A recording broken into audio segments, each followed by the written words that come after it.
लेकिन क्यों कम है ये तो बता दो। सो बोले महाराज आपने तो एक ही नाम बताए, हम तो 4 नाम सुन के आए। 4 नाम कौन कौन से? बोले वो कह रहे थे एक राम दशरथ का बेटा, एक वो राम है जो राजा दशरथ के बेटा है, एक राम कौन? बोले जो घट घट में बैठा, भीतर बैठा हुआ। तो आपने सुना होगा निर्गुणी भजन घट घट में साहिब बोलता है। तो एक राम घट घट में बैठा, और तीसरे बोले एक राम का सकल पसारा, ये पूरी दुनिया जिसने बनाई वे तीसरे राम। और चौथे कौन से? बोले एक राम सब जग से न्यारा। एक राम वो है जो इस दुनिया से भी परे हैं। महात्मा जी ने सुना, अब बोले महाराज आप गुरु हो सो चले आए आपके पास, नहीं तो सुना वही था तो वो ठीक लगे हमें। आजकल ये जल्दी हो जाता है, उन्हें छोड़कर आपके पास आए कि आप ही बता दो इन 4 में से किसको भजन, किसका स्मरण करें, किसका नाम जपें। कहा कि चेला जी कुछ भी बदलने की जरूरत नहीं है। फिर बोले तुम्हारी स्थिति ऐसी हो गई है, कैसी? बोले जब छोटे छोटे बच्चे मेला देखने जाते हैं, सुनी में जाते हैं, तो क्या करते हैं? बोले वहां खरीदते हैं और उनके ऊपर जो शीशा लगा रहता है, ग्लास कैसा, कभी हरा, नीला, पीला, लाल। तो बच्चे लोग जिस कलर का चश्मा लगा लेते हैं तो फिर पूरी दुनिया कैसी दिखती है? वो जिस रंग का चश्मा चढ़ाओ आंख पर, बस पूरी दुनिया वैसी दिखती है। हरे कलर का लगा लो, चाहे लाल, चाहे पीला, चाहे नीला। फिर क्या कहता बच्चा? खुश होता, वाह वाह वाह दुनिया हरी है। हमें तो आज तक पता ही नहीं था, उसको लगता है ये बहुत बड़ा ज्ञान मिल गया हमें। दुनिया लाल है, दुनिया पीली है, दुनिया नीली है। अब आप लोग जो जानते हो, बड़े हो, ईमानदारी से बताओ दुनिया हरी नीली पीली है क्या? क्यों दिख रही उस बच्चे को? झूठ बोल रहा है क्या?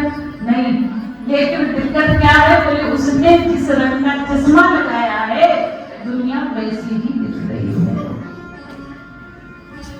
अब संत महात्मा होते हैं, वे हरे नीले पीले चश्मे उतारते हैं तो कहते बेटा अब देखो दुनिया कैसी। बोले जैसी मालिक ने बनाई है वैसी ही है, ये तो हमारे चश्मे का है।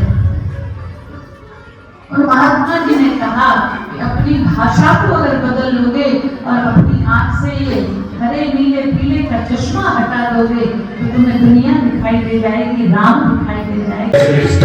वही दृश्य है, वही है कृष्णा, वही है कृष्णा, वही सृष्टि है, वही है सृष्टा, वही सृष्टि है, वही है सृष्टा, वही सृष्टि है, वही है सृष्टा, वही सृष्टि है, वही है सृष्टा। मन में विश्वास जगाकर जग राम सिया विश्वास जगाकर जग राम सिया में देखो। दोष से दृष्टि हटाकर जग राम सिया में देखो। दोष से दृष्टि हटाकर जग राम सिया में देखो।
गुरु ज्ञान कभी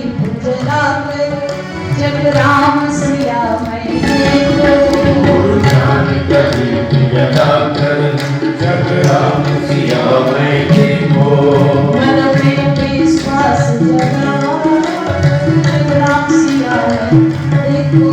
मन में विश्वास जगा जग राम सिया मैं देखो।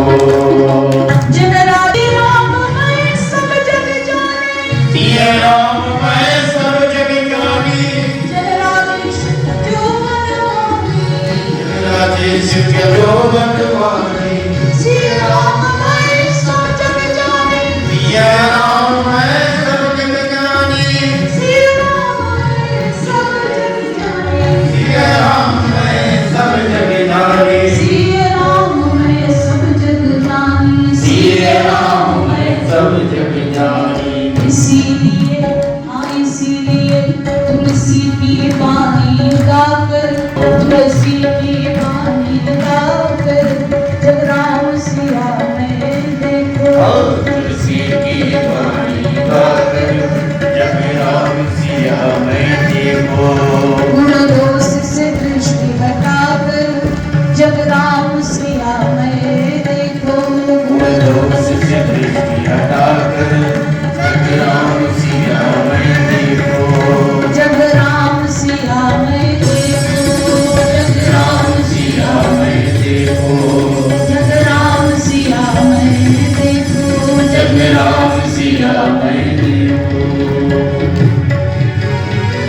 अगर हम भगवान को देखना चाहते हैं, भजन करते हुए नहीं दिखाई देते हो, तो उन महात्मा ने कहा यह पूरा संसार जो दिखाई दे रहा है, खुदाए खलक ये सारे तेरी तस्वीर के दाने हैं।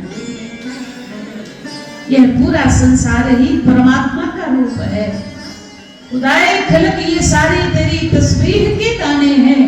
नजर में फिरते रहते हैं, इबादत होती रहती है। जहां भी देखो भगवान है।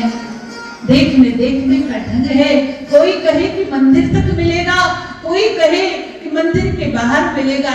जब किसी ने पूछा कि भगवान के मिलने की कौन सी सीमा है, कहाँ जाकर भगवान मिलेंगे, तो कहा कि वही यहाँ तक है या वहां तक है।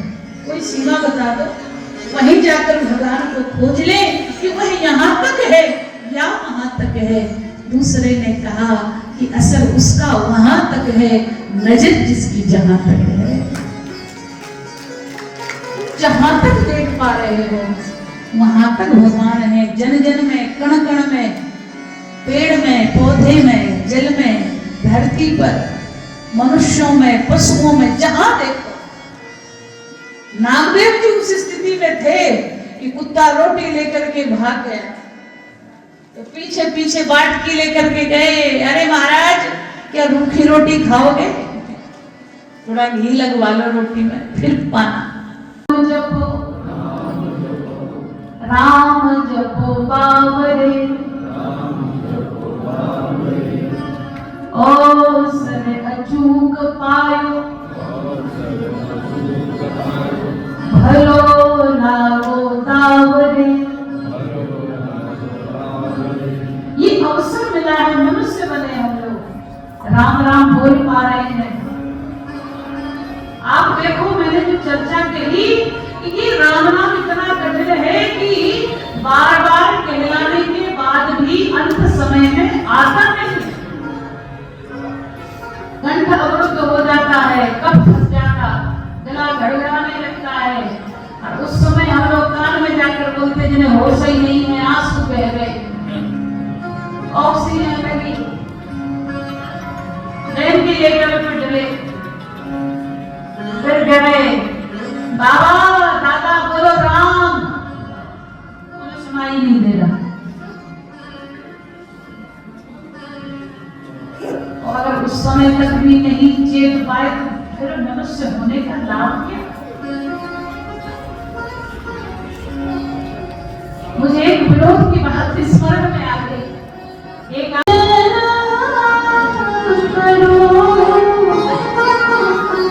हरि है हमारा, हरि का भजन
वेदात्मनि यस्मिन् रामः। वेद में 1131 शाखाएं हैं, 108 उपलब्ध है, बाकी सब मिट नहीं रहे। उन 108 उपनिषद में एक उपनिषद है राम तापाई उपनिषद। उस राम तापाई उपनिषद में ये कहा गया है नित्यानंदे वेदात्मनि, जो नित्य आनंद देने वाले हैं ऐसे भगवान राम को है सर्वत्र व्यापक है। कठोपनिषद में कहा गया रूपम रूपम प्रतिरूपम बहुव। भगवान का अनेक रूपों में जो रूप दिखाई देता है वो राम का ही है। तो कहने का तात्पर्य यह है कि सनातन धर्म से बड़ा और कोई धर्म नहीं। इसलिए वाल्मीकि रामायण में भगवान राम को धर्म का विग्रह कहा है।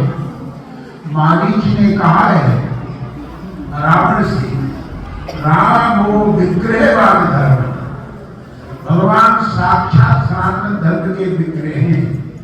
इसलिए रामचंद्र मास में भगवान शिव जी कहते हैं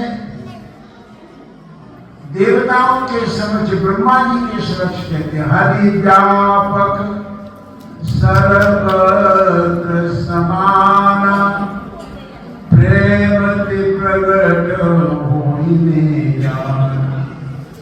भगवान प्रेम से प्रकट होते हैं और ऐसी कोई जगह नहीं है जहां मेरा प्रभु ना हो। तो ऐसे भगवान की सुंदर व्याख्या भक्ति प्रभा जी के माध्यम से जो हम सुन रहे हैं अत्यंत ही